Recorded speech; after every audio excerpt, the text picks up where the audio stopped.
Graça e paz, amados. Vamos estar iniciando a nossa escola bíblica dominical em nome do Senhor Jesus. Hoje voltamos à nossa normalidade, uma vez que as últimas duas escolas bíblicas fizemos na segunda-feira, às 19h30.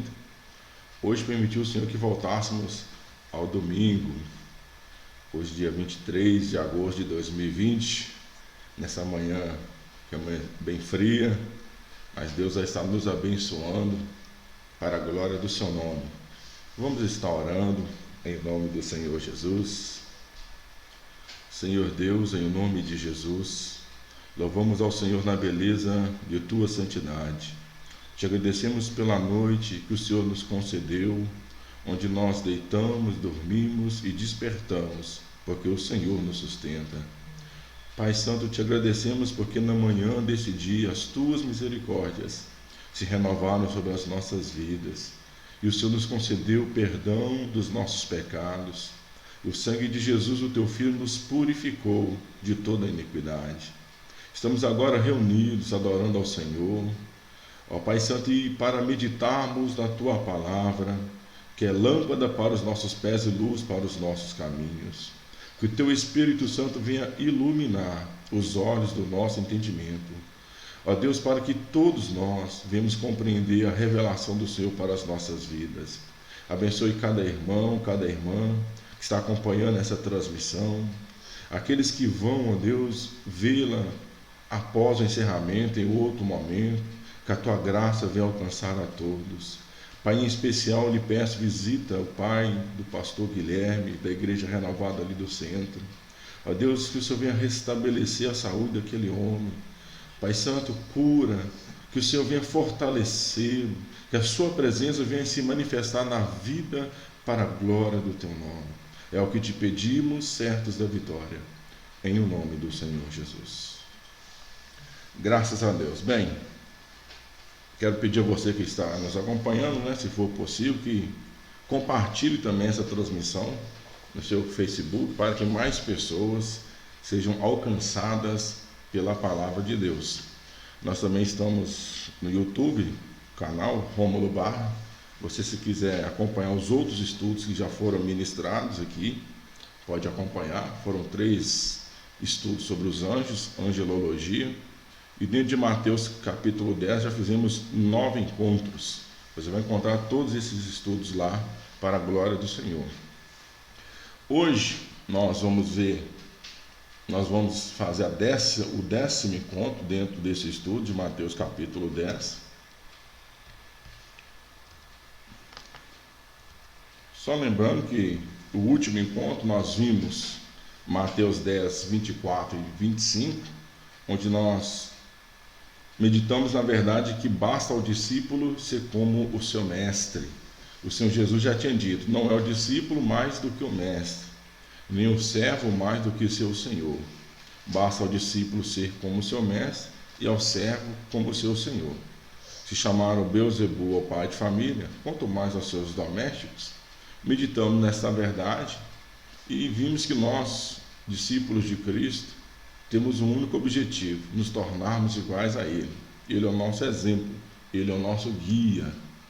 Vimos que Jesus, então, ele foi atrás dos perdidos nas religiões e perdidos em cadeias espirituais.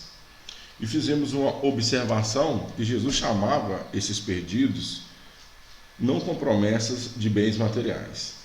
E se Jesus foi atrás dos perdidos, nós, seus discípulos, também devemos fazer o mesmo. Porque temos que ser como o nosso mestre, temos que ser como o nosso Senhor. Vimos sobre os sentimentos de Jesus. O apóstolo Paulo, ele disse em Filipenses que em nós tem que haver os mesmos sentimentos que houve em Cristo Jesus. Então vimos que Jesus foi humilde no seu nascimento, no seu estilo de vida, até mesmo na sua sepultura. Ele foi humilde em tudo e humilde de coração. Vimos que Jesus amou a igreja. O apóstolo Paulo diz, vós, maridos, amai vossas mulheres como Cristo amou a igreja. E vimos que Jesus sempre perdoou quem lhe ofendeu. E se temos que ser como o nosso mestre, como o nosso Senhor, também devemos ser humildes, também devemos amar a igreja e também devemos perdoar quem nos ofender. Hoje nós vamos ver mais uma característica como Jesus era, só que finalizando esse assunto, Jesus, dentre todas as suas virtudes, uma se destacava também que ele era manso. A mansidão era uma característica do Senhor Jesus. Mateus 11, versículo 29 diz: Tomai sobre vós meu jugo e aprendei de mim, porque sou manso e humilde de coração, e encontrarei descanso para vossas almas. No último encontro vimos sobre essa humildade de coração. Só que Jesus também ele era manso. Mansidão. Os discípulos de Cristo têm que apresentar essa virtude. Os servos do Senhor têm que demonstrar essa mansidão no seu estilo de vida, em toda a sua forma de viver. Já diz um ditado popular que se as virtudes forem ofertadas em um leilão, a mansidão seria a última a ser comprada. Que o ser humano não gosta muito dessa virtude. Para muitos, mansidão é sinônimo de fraqueza. Para muitos, mansidão é sinônimo de ser tolo, de ser bobo. E não é. Mansidão é uma virtude cristã. E ela procede do Espírito Santo de Deus. É fruto do Espírito. O dicionário diz: mansidão é que possui gênio brando, que é suave e pacífico, de temperamento fácil, é o mesmo que meiguice. Mansidão é falta de agitação, sem pressa, desprovido de inquietação, tranquilidade ou brandura. Então, a mansidão ela se manifesta dessas maneiras. O filósofo dizia que a mansidão é o controle da força. Aquele que sabe controlar a sua força é uma pessoa mansa. Então nós temos que apresentar essa mansidão como uma característica cristã. As pessoas, o mundo tem que ver na igreja pessoas mansas. Primeiramente porque a mansidão ela é uma obra do Espírito Santo. O apóstolo Paulo em Gálatas 5:22, ele diz que, mas o fruto do Espírito é amor, gozo, paz, longanimidade, benignidade, bondade, fé, mansidão, temperança. São 9 os resultados da ação do Espírito. E dentre esses resultados está a mansidão. Então, mansidão não é algo puramente humano, não. A mansidão é produzida pelo Espírito Santo. Essa mansidão cristã não é obra humana, é obra do Espírito de Deus. Então nós temos que todos os dias nos humilharmos debaixo das potentes mãos de Deus, para que Ele possa, através, mediante o seu Espírito Santo, produzir em nós essa mansidão. Porque a psicologia, às vezes, inventou uma história que o ser humano, cada um tem o seu temperamento.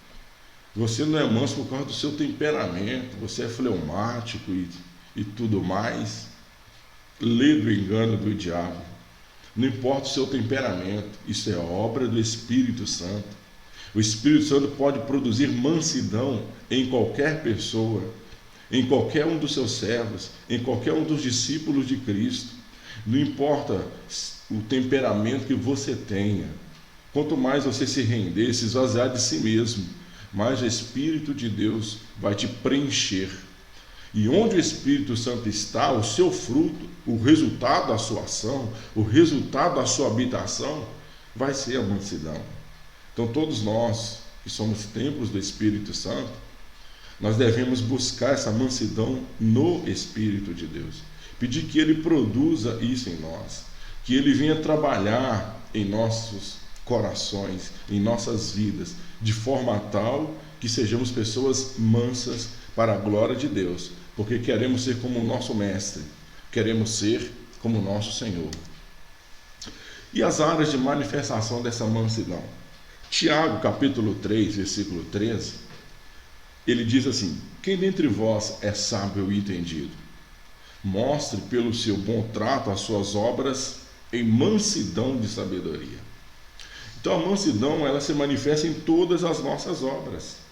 tudo aquilo que a gente vai fazer tem que ser feito em nome do Senhor Jesus, quer por obras, quer por palavras, e tem que ser feito em mansidão.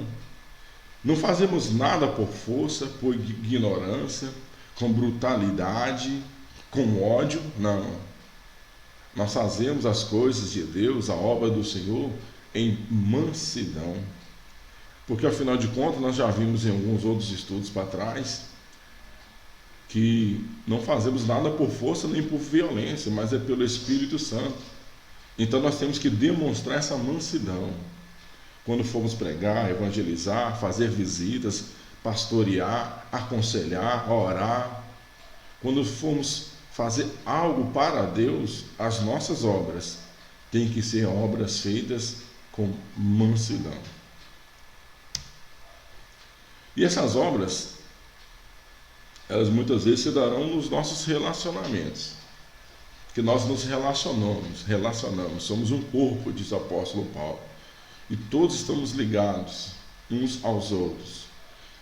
Somos uma comunidade, uma igreja, uma família. Então é impossível não ter relacionamento. E nesses relacionamentos, a mansidão tem que estar presente. Efésios 4, 1, 2, o apóstolo diz: rogo-vos, pois, eu, o preso do Senhor, que andeis como é digno da vocação com que fostes chamados, com toda humildade, como nós já vimos no último encontro, e mansidão, com longanimidade, suportando-vos uns aos outros em amor. Então o apóstolo nos mostra como nós devemos andar, qual a forma digna de andar conforme a nossa vocação. Como um cristão anda de forma digna? Dentre as características está a mansidão. Nós temos que ser pessoas mansas, umas com as outras. Então esse tipo de relacionamento onde foge a mansidão, onde nós nos agredimos, onde um cristão ofende o outro, ele não se controla, qualquer coisa que acontece que é do seu desagrado, ele já fica agressivo, violento. Meu irmão, é preciso refletir o cristianismo que você está vivendo. É tempo de se arrepender e pedir que o Espírito Santo te ensine, produza em sua vida a mansidão, para que assim nós possamos nos suportar uns aos outros. Porque sem mansidão jamais nos suportaremos. Porque somos pessoas falhas. Porque somos pecadores. Que, querendo ou não querendo, muitas vezes magoamos as pessoas, ofendemos as pessoas, somos magoados, somos ofendidos. Então, para que esse relacionamento cristão seja perene e saudável, é preciso que a mansidão esteja em nosso meio. É preciso que sejamos pessoas mansas, como Jesus foi. Deixemos que o Espírito Santo continue falando aos nossos ouvidos e aos nossos corações. Aprendei de mim, porque sou manso. É o Senhor Jesus quem fala com você. Você é ovelha de Cristo. E Ele diz que as suas ovelhas ouvem a sua voz. Então ouça a voz do seu pastor nesta manhã e seja manso para a glória de Deus. Gálatas 6:1, o apóstolo, ele prossegue falando sobre esse assunto. Ele diz: irmãos, se algum homem chegar a ser surpreendido em alguma ofensa, vós, que sois espirituais, encaminhai o tal com espírito de mansidão. O apóstolo Paulo, ele nunca deixou de corrigir quem era passivo de correção. Porque a igreja nunca vai chamar o errado de certo e o certo de errado. Nós vamos seguir a palavra do Senhor. E aquele que estiver em transgressão, ele tem que ser repreendido, tem que ser corrigido. Mas como faremos essa correção? O apóstolo Paulo deixou claro: se alguém for surpreendido em alguma ofensa, aqueles que são espirituais que vão tratar o caso, não vai deixar uma pessoa carnal.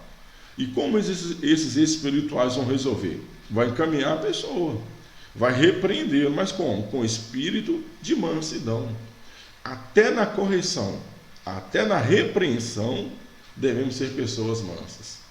Lembra antigamente quando alguns pais queriam corrigir os filhos, e o pai tem que corrigir o filho mesmo? Mas alguns antigamente extrapolavam, porque queriam corrigir e faltava-lhes mansidão. Em vez de trazer uma correção, eles torturavam. Eles eram violentos. E tem muitos cristãos que às vezes são assim.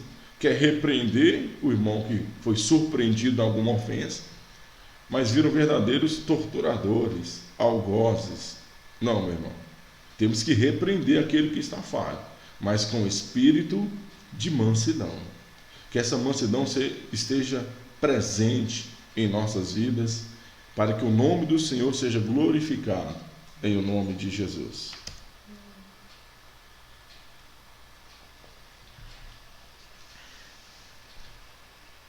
Existe uma recompensa pela mansidão. Que às vezes o mundo, eles pensam assim, não vou ser manso, porque senão as pessoas vão aproveitar de mim. Eu não vou ser manso porque as pessoas vão me chamar de bobo. Eu vou ganhar o quê em ser uma pessoa mansa? A Bíblia nos mostra algumas recompensas pela mansidão. Salmo 25:9, o salmista diz que o Senhor guiará os mansos em justiça e aos mansos ensinará o seu caminho. Oh, aleluias! Que recompensa valiosa, meu irmão.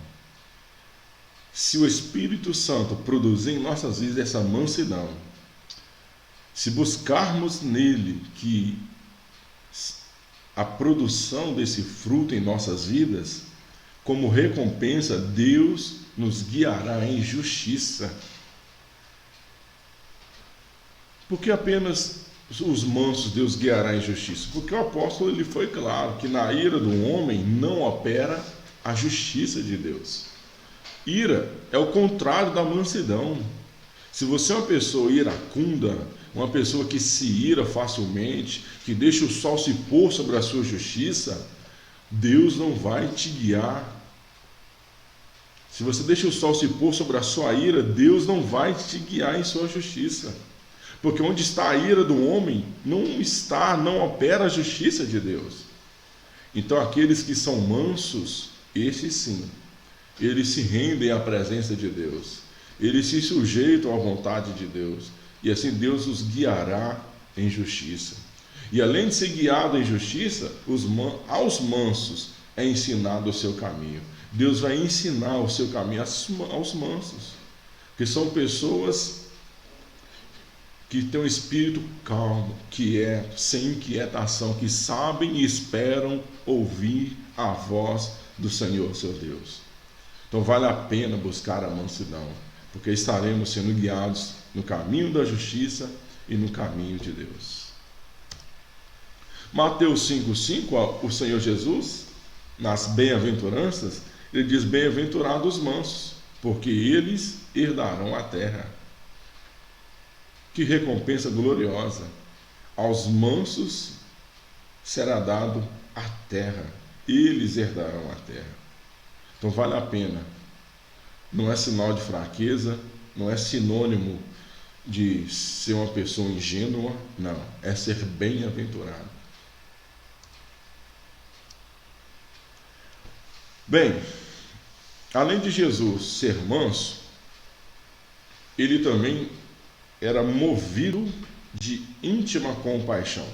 São vários textos que mostram o Senhor Jesus dessa forma, tendo compaixão. E se cabe a nós, seus servos, ser como ele, também temos que demonstrar compaixão. Compaixão é sofrer com alguém. Se alguém está sofrendo, você vai sofrer juntamente com ele. É compaixão. Paixão é sofrimento. Por isso que diz a paixão de Cristo. Compaixão, sofrer com. Jesus, então, ele tinha uma íntima compaixão. Quando ele via alguém sofrendo, ele sofria junto. Quando ele via alguém sentindo dor, ele sentia essa dor com essa pessoa. Quando ele via alguém triste, ele se entristecia juntamente com ela. E nós, como cristãos, temos que ser como o nosso mestre. Também temos que ter compaixão. Temos que sofrer junto com as pessoas, entristecer junto com elas, chorar junto com elas. Porque cabe ao servo ser como o seu Senhor. Temos tido compaixão do mundo? As pessoas têm sofrido de várias formas. Muitos sofrimentos têm vindo sobre a humanidade. Em nossos dias, essa pandemia tem ceifado muitas vidas. Muitas outras enfermidades têm assolado a humanidade. São problemas de coração, a AIDS, o câncer. As pessoas estão sofrendo muitas vezes também por questões da natureza. São chuvas que destroem casas, enchentes que matam pessoas, pessoas ficam desabrigadas. E o cristão tem que ter compaixão por essas vidas, por essas almas, por essas pessoas. Porque Jesus, ele era assim. Mateus 14:14 diz: Jesus, saindo, viu uma grande multidão e, possuído de íntima compaixão para com ela, curou os seus enfermos.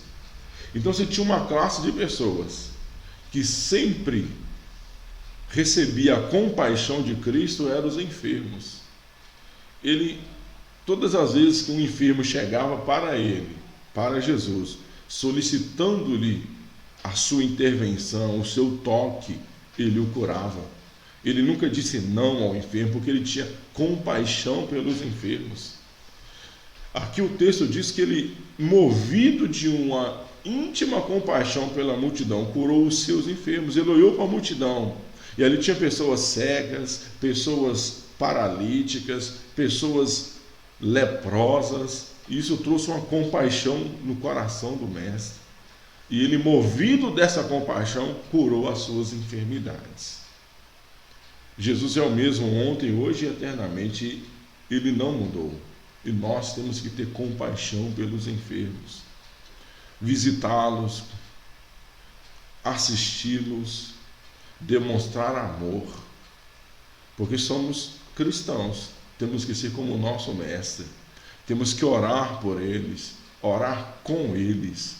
Eles têm que sentir o amor de Cristo em nossas vidas e através de nossas vidas. Mateus 20:34 mostra essa mesma verdade. Então Jesus, movido de íntima compaixão, tocou-lhes nos olhos, e logo seus olhos viram e eles o seguiram. Aqui eram 2 cegos de Jericó. Quando Jesus estava saindo, curou um deles. Um desses 2 é o mais famoso, que nós conhecemos, foi Bartimeu, filho de Timeu. Mateus mostra que eram 2 que estavam ali. E por que Jesus os curou? Porque ele foi movido de uma íntima compaixão. Eram 2 cegos que estavam mendigando, estavam na porta da cidade. A cidade já tinha os excluído, mas o Senhor Jesus teve compaixão dos 2, tocou-lhes nos olhos e eles enxergaram. Que nós, a igreja, devemos ter compaixão dos enfermos, orar, visitar, assisti-los para a glória do nome do Senhor. Que não sejamos indiferentes em meio ao sofrimento das pessoas por causa das enfermidades que têm assolado os seus corpos.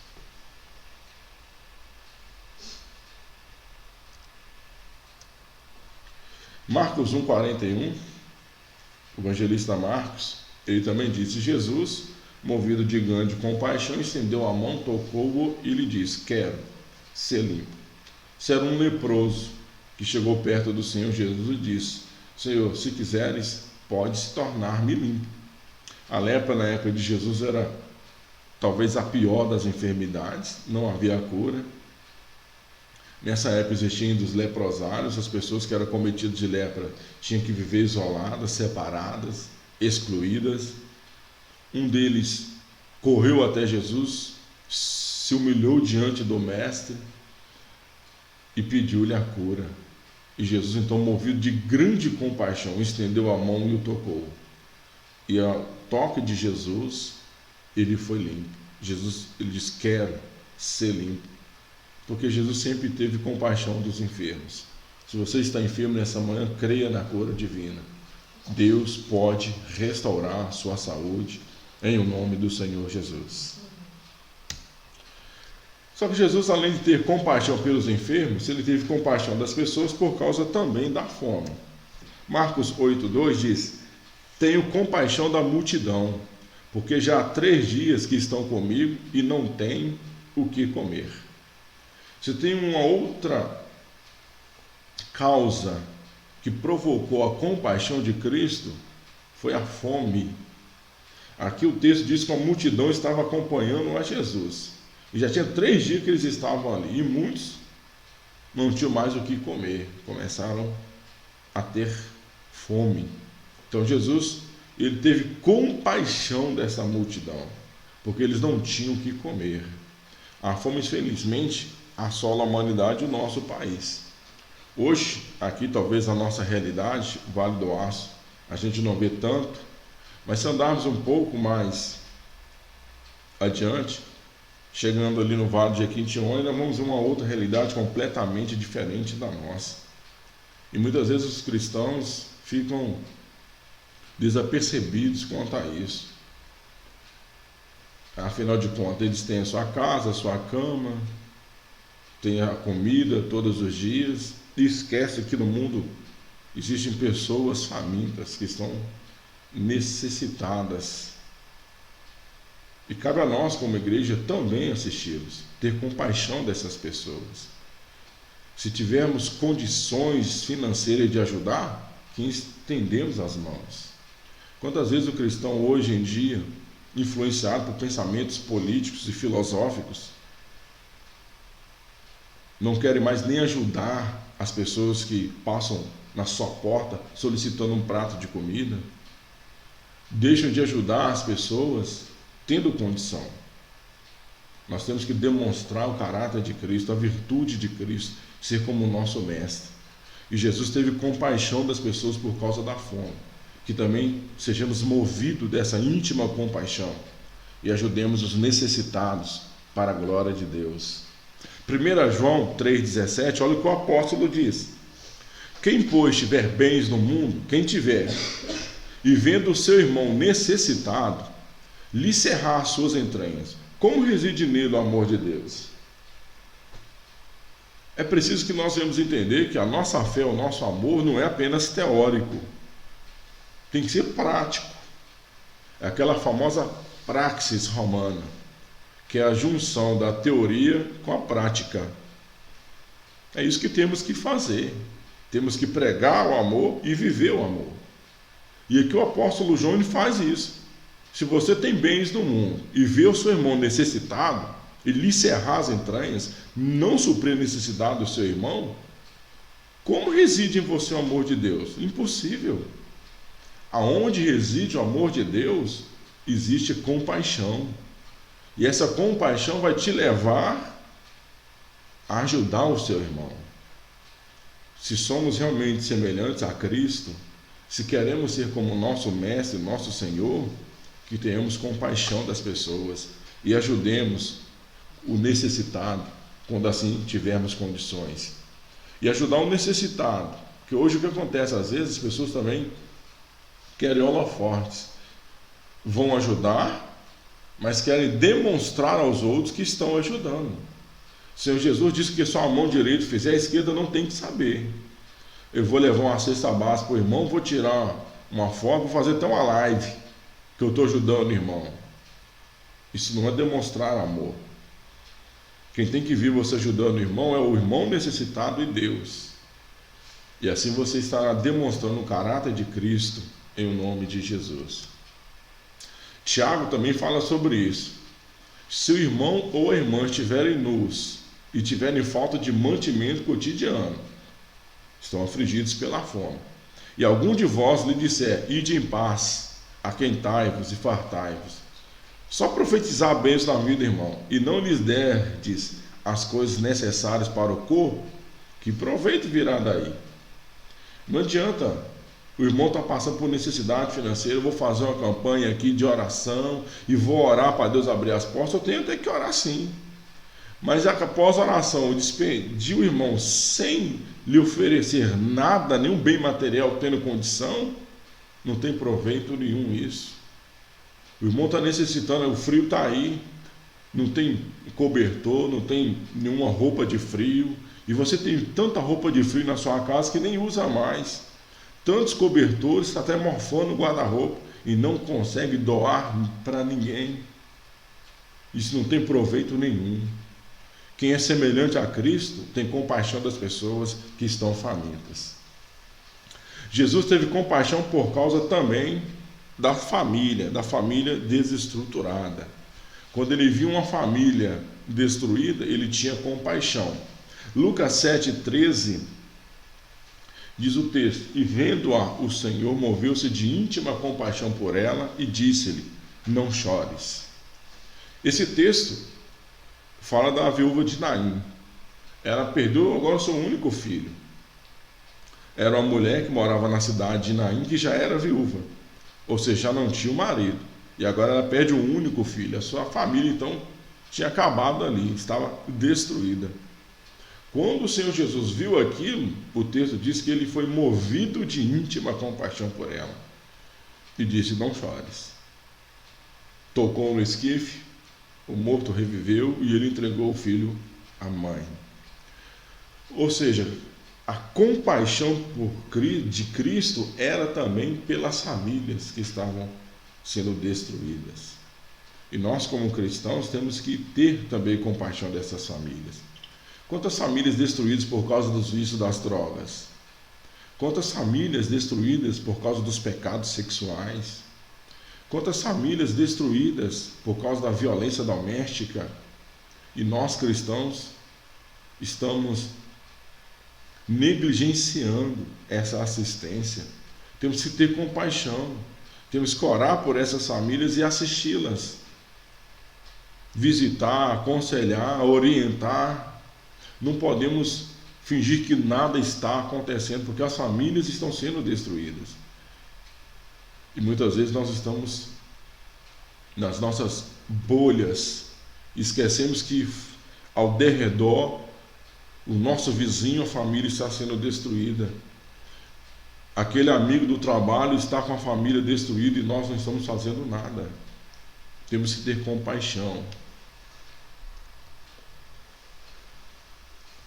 E Jesus teve compaixão por aquelas pessoas que estavam perdidas espiritualmente. Mateus 9,36. E vendo as multidões, teve grande compaixão delas, porque andavam cansadas e desgarradas, como ovelhas que não têm pastor. Então, quando Jesus via as pessoas desorientadas, perdidas espiritualmente, como ovelhas que não têm pastor, ou seja, que não estavam sendo guiadas, ele teve compaixão dessas pessoas. O que mais temos hoje na nossa sociedade são pessoas assim, desgarradas, como ovelhas que não têm pastor, sem direção.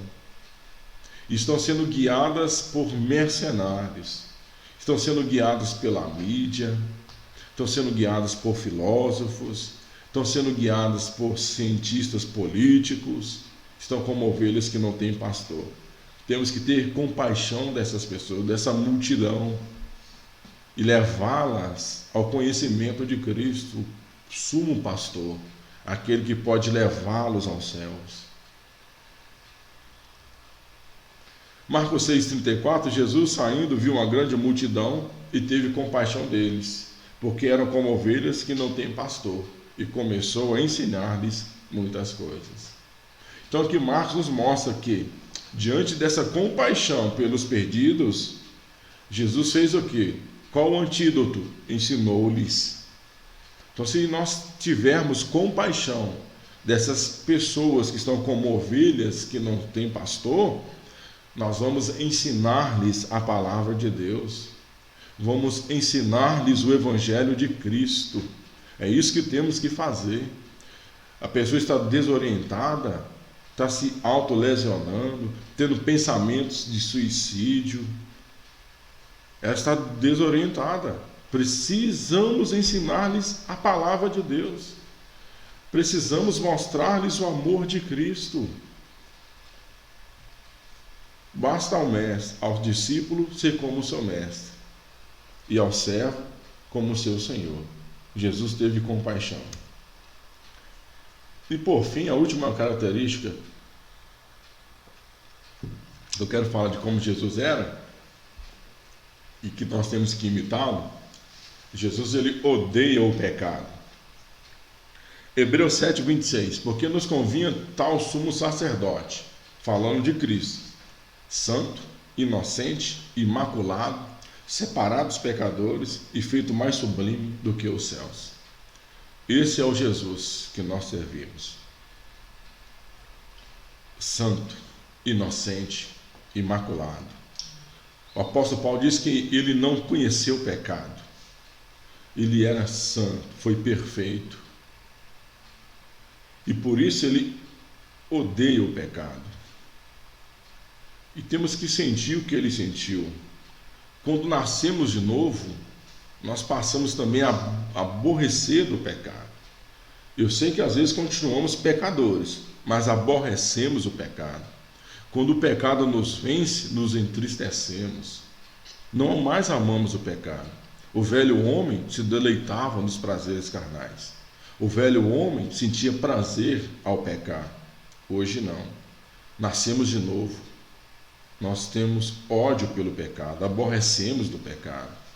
Quantas vezes eu vejo cristãos que ainda não entenderam o que é evangelho e ficam falando, achando que são espirituais. Pecar é bom demais. Pecar é isso. Não, pecar não é bom demais. O pecado ofende a Deus. O pecado entristece o Espírito Santo. E se eu nasci de novo, eu tenho que me entristecer com o pecado. Eu tenho que me aborrecer do pecado. Eu tenho que odiar o pecado. Porque assim era o Senhor Jesus. Ele não pecava porque ele era santo. Ele não pecou porque ele é imaculado. Mas demonstrou um aborrecimento do pecado. Não teve comunhão com o pecado. Ele sempre demonstrou que o pecado tem que ser afastado de nossas vidas. Podemos ver isso do encontro que ele teve com a mulher adúltera. Evangelho de João, capítulo 8. Uma mulher foi pega em flagrante adultério e levaram ela para Jesus, perguntando: o que faremos? A lei manda apedrejar. Jesus então disse: aquele que não tem pecado, que atire a primeira pedra. Foram saindo todos. E então ele disse: mulher, João 8, 10 e 11. Ele diz: mulher, onde estão aqueles teus acusadores? Ninguém te condenou? E ela disse: ninguém, Senhor. E disse-lhe Jesus: nem eu também te condeno. Vai-te e não peques mais. Ele disse: eu não vou te condenar por esse adultério que você cometeu. Você não me conhecia, estava no tempo da ignorância. Agora você está diante de mim. Eu sou Jesus, o autor da vida. Vai-te, não peques mais. Jesus não disse: beleza, a vida é sua, vive do jeito que você quiser, se isso está te deixando feliz. Não. Ele disse: não peques mais. O adultério vai te levar para o inferno. Não. O adultério é contra a vontade do Pai. Ele odiava o pecado. Então ele disse para aquela mulher: não peques mais. Ele não fingiu que o pecado, ele não chamou o pecado de outra coisa. Ele não chamou o adultério de liberdade sexual. Não, ele chamou o adultério de pecado. Não peques mais. Porque ele aborrecia o pecado. E às vezes hoje as pessoas têm medo de chamar pecado de pecado. O adultério virou um romance extraconjugal. O adultério é a amante. É pecado. E se nós aborrecemos do pecado, temos que tratar o pecado como tal. Vai e não peques mais. Ele demonstrou isso no seu encontro com a mulher de Samaria. João 4, 17 e 18. Até falamos sobre ela no último encontro. Ela estava perdida em meio à sua religião, tanto que não sabia nem onde adorar. Se lá em Samaria, no Monte Ebal, ou em Jerusalém, no Monte Gerizim. Em um dado momento daquela conversa, João 4, 17 e 19, diz o texto: a mulher respondeu e disse: não tenho marido. Disse-lhe Jesus: disseste bem, não tenho marido, porque tiveste 5 maridos, e o que agora tens não é teu marido. Isso disseste com verdade. Disse-lhe a mulher: Senhor, vejo que és profeta. Então aquela mulher já tinha casado 5 vezes, estava morando com um homem agora que nem era o seu marido. Jesus, quando ela disse: isso não tem marido, Jesus falou: realmente, você não tem. O que você está com ele não é o seu marido. Você falou a verdade.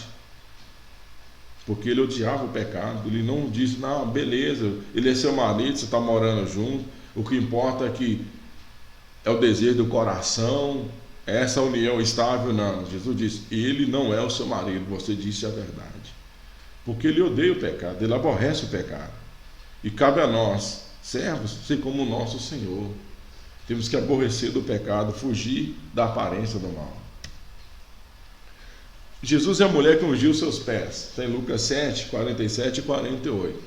Ele chegou na casa de um fariseu e tinha alguns costumes na época de como receber o visitante. E o fariseu, em nenhum momento ele cumpriu com essas obrigações sociais da época. Jesus chegou e ele não lavou os pés de Jesus, ele não ungiu a cabeça de Jesus e nem lhe deu o ósculo santo. Veio essa pecadora, ungiu os pés de Jesus, enxugou com seus cabelos, beijou os pés de Jesus. Então Jesus virou para o fariseu e disse assim, por isso te digo, falando sobre a mulher, que os seus muitos pecados lhe são perdoados, porque muito amou. Mas aquele a quem pouco é perdoado, pouco ama. E disse a ela, os teus pecados te são perdoados. Ora, aquela mulher era uma pecadora. Em nenhum momento Jesus disse o contrário. Ele disse os seus muitos pecados. Jesus mostrou que tudo de errado que ela fazia realmente era errado, era pecado, porque ela aborrecia isso na vida daquela mulher. Ele tratou a ferida da forma correta, os seus muitos pecados, e ainda disse, os teus pecados te são perdoados. Jesus reconheceu que ela realmente era uma pecadora e que necessitava da sua misericórdia. E por fim, vemos Jesus odiando o pecado, talvez de forma mais clara, foi quando ele purificou o templo, João 2, 14 e 16. E achou no templo os que vendiam bois e ovelhas e pombos, que eram as ofertas que as pessoas levavam ao templo, e os cambistas assentados. E tendo feito um açoite de cordões, lançou todos fora do templo, também os bois e ovelhas, e espalhou o dinheiro dos cambistas e derramou as mesas. E disse aos que vendiam pombos, tirai daqui estes, e não façais da casa de meu pai casa de venda. Ora, eles estavam cometendo pecados dentro do templo. Jesus, ele odeia o pecado, aborrece o pecado. Quando ele chegou ali, ele não fechou seus olhos, não. Ele fez um chicote, isso mesmo.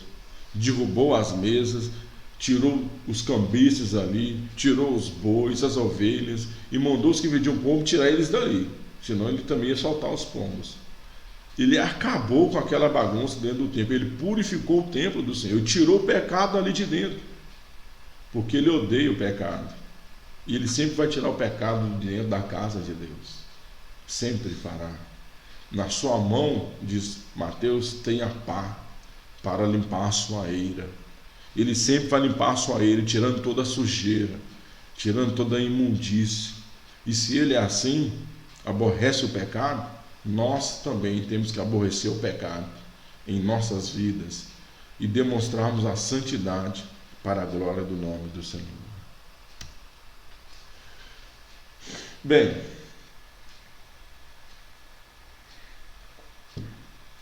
finalizamos essa parte sobre ser o discípulo igual ao seu mestre. Mateus 10, 26 e 27 diz o seguinte: porque nada há encoberto que não haja de revelar-se, nem oculto que não haja de saber-se. O que vos digo em trevas, dizei-o em luz, e o que escutais ao ouvido, pregai-o sobre os telhados. Mateus 10, 26 e 27, aqui nós podemos compreender que o Evangelho de Cristo, ele é incompatível com religiões de mistérios. Existe milhares de religiões no mundo afora. Muitas delas são religiões de mistérios.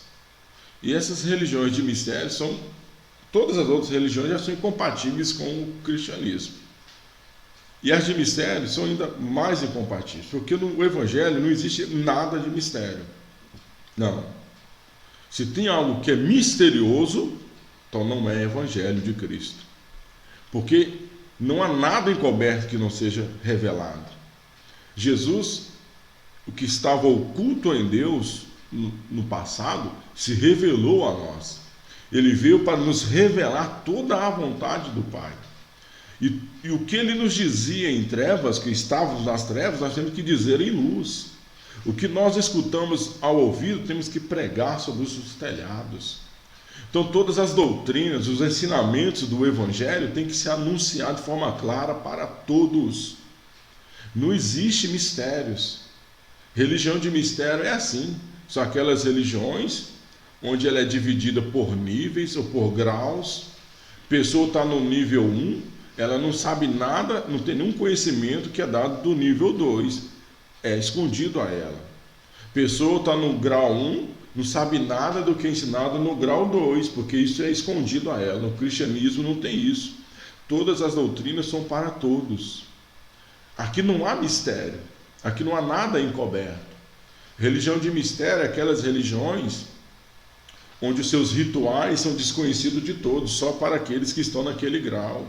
São pessoas que se identificam por sinais, por símbolos. Isso não tem nada a ver com o Evangelho. Se alguém tem trago essa realidade para a Igreja de Cristo, está longe do Evangelho de Cristo. Se tem alguém dizendo que esse ensinamento aqui é só para pastor, é só para tal membro, isso não é Evangelho de Cristo. Se tem alguém ensinando vai lá na minha igreja, tem um encontro na minha igreja, e que não posso falar o que está sendo ensinado lá, está sendo ensinado lá qualquer coisa, menos o Evangelho de Cristo.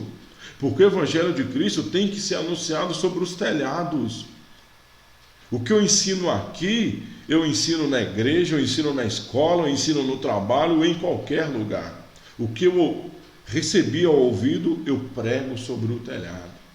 Então, o cristianismo, ele é incompatível com religiões de mistérios. Se você é um cristão, você não pode fazer parte de nenhum grupo, de nenhuma seita, de nenhuma associação que envolva mistérios, porque isso é contrário à fé cristã.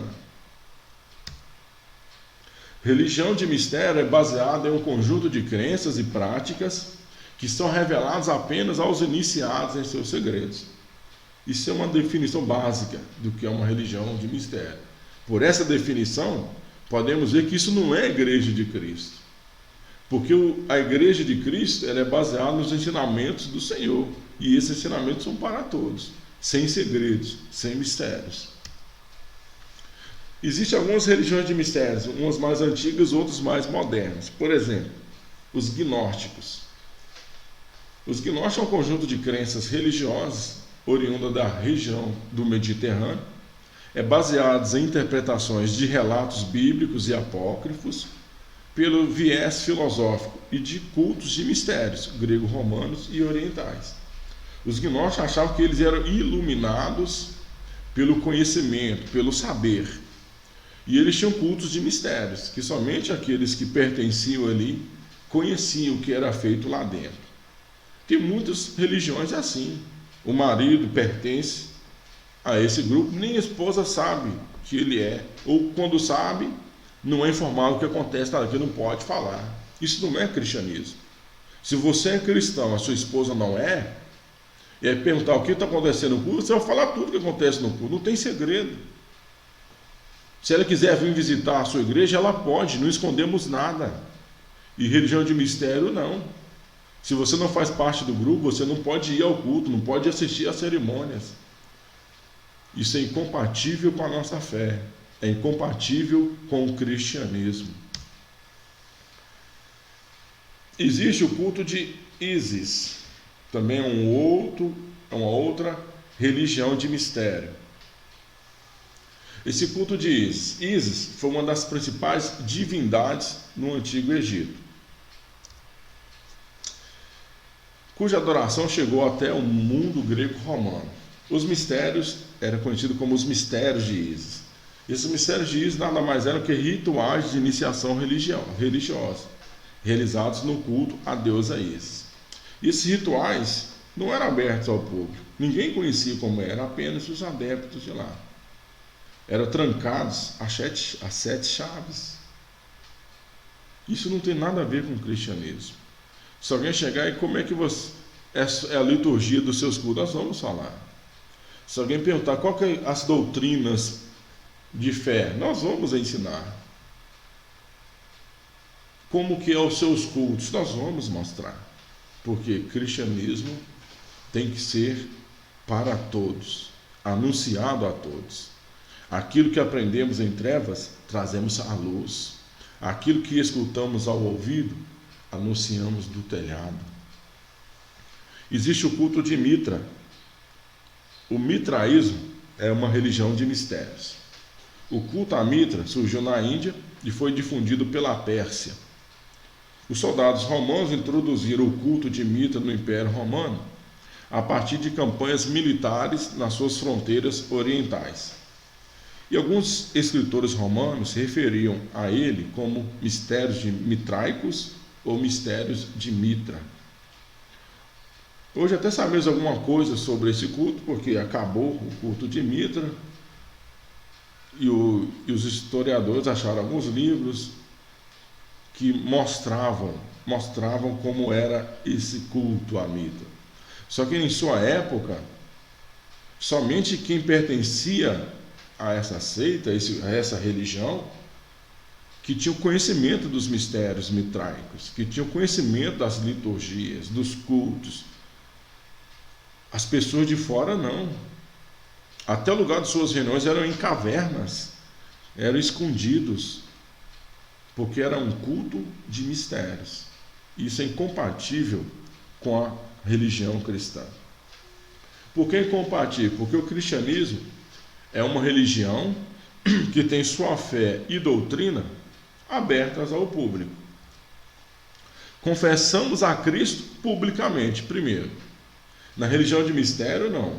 Quem pertence a ela, só os adeptos sabem quem são as outras pessoas que pertencem àquela religião.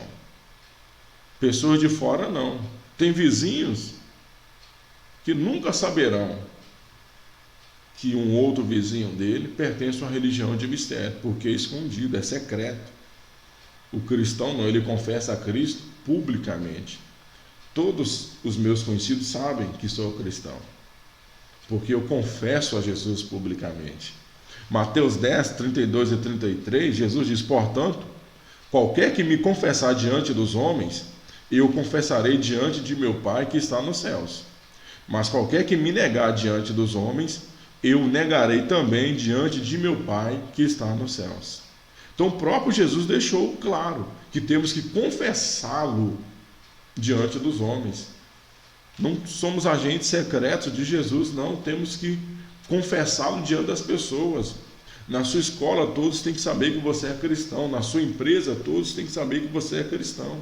Na sua vizinhança todos têm que saber sobre a sua fé. Confessamos a Cristo publicamente. Se você negar isso, Jesus diz que ele te negará diante do Pai que está nos céus, mostrando essa publicidade da nossa fé, mostrando que o cristianismo não tem nada a ver com religiões de mistérios. Marcos 5, 30, 31 e 33 mostra algo interessante. É a cura da mulher do fluxo de sangue. Ela ficou sabendo que Jesus curava, ela sofria de uma enfermidade, e ela pensou: se eu só tocar em Jesus, serei sarada do meu mal. Foi atrás, tocou em Jesus e recebeu a cura. Diz o texto: e logo Jesus, conhecendo que poder de si mesmo saíra, voltou-se para a multidão e disse: quem tocou nas minhas vestes? E disseram-lhe os seus discípulos: vês que a multidão te aperta e dizes: quem me tocou? Então a mulher, que sabia o que lhe tinha acontecido, temendo e tremendo, aproximou-se e prostrou-se diante dele e disse-lhe toda a verdade. Quando aquela mulher toca em Jesus, ela recebe a cura da sua enfermidade. Jesus sabia quem ela era, sabia o que tinha acontecido. Só que ele perguntou: quem me tocou? Ele queria que essa pessoa confessasse publicamente, não escondesse esse fato, que ela anunciasse a todos. Então ela se colocou diante de Jesus e anunciou toda a verdade. Jesus queria, ele quis que ela o confessasse diante daquela multidão. Jesus sempre quer que nós, seus discípulos, o confessemos diante da multidão. Cristianismo não é uma religião de mistério. Todos têm que saber quem são os cristãos. Todos têm que saber sobre a nossa fé. Aquilo que aprendemos em trevas, anunciamos na luz. Aquilo que recebemos ao ouvido, anunciamos sobre o telhado. João 9, do 19 ao 22, fala da cura de um cego de nascença. Jesus o cura, ele volta para casa enxergando. Os fariseus ficaram revoltados com aquilo, porque Jesus curava no sábado, e queria saber quem tinha curado aquele moço, queria que ele confessasse que era Jesus, para ter de que acusarem ao mestre. E ele disse: não, eu fui cego, estou enxergando, e não conheço um homem que me curou, mas ele disse que eu poderia ir embora para casa levando a cama, voltando para casa, porque eu fui curado, melhor dizendo. E eles então não acreditaram que ele era cego, nem teve ideia. Chama os pais dele para ver se realmente ele era cego. Chamando os pais, perguntaram: é este o vosso filho, que vós dizeis ter nascido cego? Como, pois, vê agora? Seus pais lhes responderam e disseram: sabemos que esse é nosso filho, e que nasceu cego. Mas como agora vê, não sabemos. Ou quem lhe tem aberto os olhos, não sabemos. Tem idade, perguntai-lhe a ele mesmo, e ele falará por si mesmo. Seus pais disseram isso porque temiam os judeus, porquanto já os judeus tinham resolvido que, se alguém confessasse ser ele o Cristo, fosse expulso da sinagoga. Ser expulso da sinagoga era uma consequência terrível em Israel na época. As pessoas perderiam todos os seus direitos religiosos e de cidadania. Então, foi uma consequência grave que eles impuseram para tentar impedir as pessoas de confessar a Jesus. Por isso esses pais disseram: pergunte-o ele mesmo, ele já é maior de idade, porque eles temiam. Mas Jesus, ele foi claro, que se nós negarmos a ele diante dos homens, ele vai nos negar diante do Pai. Mesmo em meio a perseguições, mesmo diante de ameaças, temos que confessá-lo publicamente. Porque o cristianismo, ele tem que ter publicidade. Ele não tem nada a ver com mistérios, com segredos. Então, queridos, nós vamos parar por aqui, esse estudo de hoje. Que você entenda essa verdade. O cristianismo não tem nada a ver com religião de mistério. Se você é cristão, você tem que dar publicidade à sua fé. Confessar Jesus publicamente, para a glória do nome do Senhor. Que Deus em Cristo te abençoe e até o próximo encontro, em nome de Jesus.